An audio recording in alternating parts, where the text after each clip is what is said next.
የውሃና ኢነርጂ ሚኒስቴር በ2018 በጀት ዓመት ከ75 በመቶ በላይ በአገሪቷ የንጹህ ውሃ መጠጥን ተደራሽ ማድረጉን ማስታወቁ ይታወሳል። ይህንኑ የሚኒስትሩ መግለጫ ተከትሎ ኢኒቢሲ ኢትዮጵያ የተለያዩ የክልል ውሃና ኢነርጂ ቢሮ ኃላፊዎችን በንጹህ ውሃ ተደራሽነት፣ በሳኒቴሽንና በኃይል አቅርቦት ላይ በበጀት ዓመቱ የነበራቸውን የስራ አፈጻጸም ጠይቋል። የስራ አፈጻጸማቸውን ከገለጹልን መካከል የጋምቤላ ክልል፣ የድሬዳዋ ከተማ አስተዳደርና የአማራ ክልል ይገኙበታል።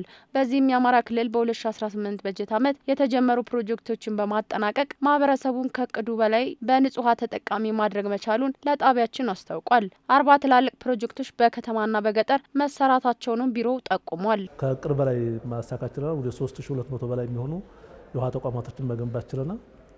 በትልልቅ ፕሮጀክቶች በከተማና በገጠር ወደ 40 የሚጠጉ ፕሮጀክቶችን በተመሳሳይ መንገድ ማጠናቀቅ ችለናል። እነዚህ ሁለቱ ተደምረው 644000 በላይ የሚሆኑ ዜጎችን የንጹህ መጠጥ ውሃ ተጠቃሚ ማድረግ ችለናል። በዚህ በጀት ዓመት የጋምቤላ ክልል ውሃና ኢነርጂ ቢሮ በ2018 በጀት ዓመት ማህበረሰቡን 58 በመቶ የንጹህ ውሃ ተጠቃሚ ማድረጉንም ገልጾልናል። ቢሮው የአምና አፈጻጸሙ 76 በመቶ እንደነበር ይታወሳል። የዘንድሮ አፈጻጸሙ ከአምናው ተመሳሳይ ወቅት ጋር ሲነጻጸር ለምን እንደቀነሰም ኢኒቢሲ ኢትዮጵያ የክልሉ ውሃና ኢነርጂ ቢሮ ኃላፊ ለሆኑት ማክባዲ ኡቻን አንስቶ ጠይቋል። የቢሮ ኃላፊው ለዚሁ ምክንያት ያሉትንም አንስተው አስረድተዋል። የቀነሰበት የዘንድሮ አፈጻጸም ስለቀነሰ አይደለም። የቀነሰበት በሶስት ምክንያት ነው። እኛ ዘንድሮ የኢንቨንተሪ አካሄደናል። የተቋማት ቆጠራ ማለት ነው። ተቋማት ቆጠራ ስናካሄድ በፊት ከ2003 እስከ 2008 በክልሉ መንደር ማሰባሰብ አካሄደናል። ስለዚህ የተካሄደው መንደር ማሰባሰብ አሁን ደግሞ ስናየው አንዳንድ ህዝቦች ወይም አንዳንድ መንደር ማዕከላት ህዝቦች ለቆ ወደ ድሮ ቀያቸው የገቡበት ሁኔታ አለ። ስለዚህ ይህ የውሃ ተቋማት ያለ ተጠቃሚ ቀርቷል። ሁለተኛ ምክንያት አንዳንድ የእጅ ጉድጓዶች እና የሻሎ ዌሎች መለስተኛ ጥልቅ ጉድጓድ የሚባለው ነው በክላይሜት ቼንጅ የደረቁበት ሁኔታ አለ። ሶስተኛ ምክንያት በፊት የሽፋን ካልኩሌሽን የምንሰራው በስታንዳርድ ነው። ስታንዳርድ ማለት አንድ እጅ ጉድጓድ 200 ሰው የሚያጠጣ ከሆነ አንድ እጅ ጉድጓድ ባለበት 200 ሰው ብለን እንቆጥራለን። ግን ተጠቃሚ በትክክል 200 ሰው አይደለም። ስለዚህ በእነኚህ ሶስት ጉዳዮች ስናያቸው አንዳንድ ውሃዎች ያለ ተጠቃሚ የቀረበት ሁኔታ አለ። አንዳንድ ውሃዎች የደረቀበት ሁኔታ አለ።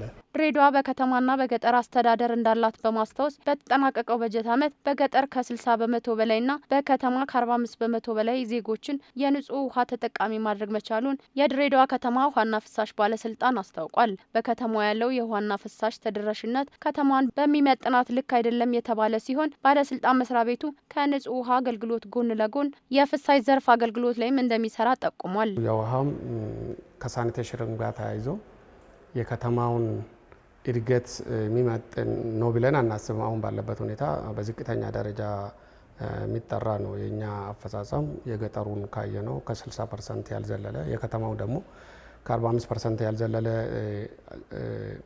የውሃ ሽፋን ነው ያለው። በንጹህ አቅርቦትና በንጽህና አጠባበቅ ዙሪያ ዝቅተኛ አፈጻጸሞችን ለማሻሻል በተለያዩ አስተዳደራዊ ኃላፊነቶች ስራዎችን ተከፋፍለን በትኩረት እየሰራን ነው ሲሉ የቢሮ ኃላፊው ገልጸዋል። በዚህም የከተማዋን የንጹህ ውሃ መጠጥ ተደራሽነት ከ45 ወደ 75 ከፍ ለማድረግ ለቀጣዩ በጀት ዓመት መታቀዱንም አስታውቀዋል። ከዛ አንጻር በተለይም የከተማውን መጠጥ ውሃ ለማሻሻል በተለያየ ደረጃ ተከፋፍሎ እየተሰራ ነው ያለው። አንዱ በዚህ በጀት ዓመት ውስጥ መጠናቀቅ የነበረበት በተለያዩ ከበጀት ጋር ተያይዞ ባጋጠሙን በተወሰነ መልኩ ያጋጠመን የበጀት እጥረት አለ። የአማራ ክልል ውሃና ኢነርጂ ቢሮ በበኩሉ በክልሉ ከዚህ ቀደም የተገነቡና የተበላሹ የውሃ ፕሮጀክቶች ተጠግነው አገልግሎት ላይ ያልዋሉ መኖራቸውንም ቢሮ አመልክቷል። በክልሉ የሚስተዋለው የሰላምና ጸጥታ አለመረጋጋት ለስራው ከፍተኛ ተግዳሮት እየሆነ እንደመጣና ይህንኑ ተቋቁመው እንዴት እየሰሩ እንደሚገኙም አስረድተዋል።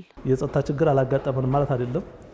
የመጀመሪያው የህብረተሰቡ ራሱ የውሃ ያስፈልገኛል ካለ የአካባቢውን ሰላም አስጠብቆ ለዛ ስራ የሚያስፈልጉ ግብዓቶችን በማጓጓዝ የህብረተሰቡ ተሳትፎ በጣም ትልቅ ነበር። እሱ እገዛ በመኖሩ፣ ሁለተኛ የምንልካቸውን ባለሙያዎች የምንልካቸውን ተሽከርካሪዎች ማህበረሰቡ ራሱ ኃላፊነት እየወሰደ የእኛን ልማት የሚያስተጓጉል ስራ መሰራት የለበትም እያለ ያለውን የሰላም ሁኔታ በማስተካከል ረገድ የራሱን አስተዋጽኦ አበርክቷል።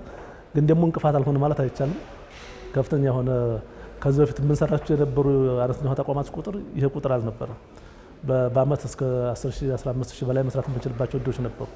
አሁን ባለው የጸጥታ ሁኔታና በተለያየ ምክንያት ያው አነስተኛው ተቋማት ቁጥራችን ከጊዜ ወደ ጊዜ እየቀነሰ መጥቷል። በክልሉ አልፎ አልፎ የሚስተዋለው የሰላምና ጸጥታ ችግርና የበጀት እጥረት በእቅዱ ልክ ቢሮ እንዳይሰራ እንቅፋት እንደነበሩ የጋምቤላ ክልል የውሃና ኢነርጂ ቢሮ ኃላፊው አንስተው በቀጣይ ቢሮ ችግሮቹን ተረድቶ የሚሻሻሉበት አቅጣጫ ላይ ትኩረት አድርጎ ለመስራት ማቀዱንም ተናግረዋል። ትንሽ የጸጥታ ችግር ገጥሞናል እንደ ክልል።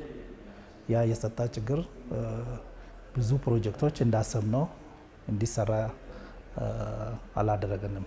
ምክንያቱም ችግር በምንኖርበት አንዳንድ ቦታዎች ላይ አክሰስ ተደርጎ ማድረግ አይቻልም። በጋምቤላ ክልል የሳኒቴሽን አቅርቦት መሻሻል እንዳለበት በማመን አዲስ ፕሮጀክት ተነድፎ እየተሰራ መሆኑን የቢሮ ኃላፊው ተናግረዋል።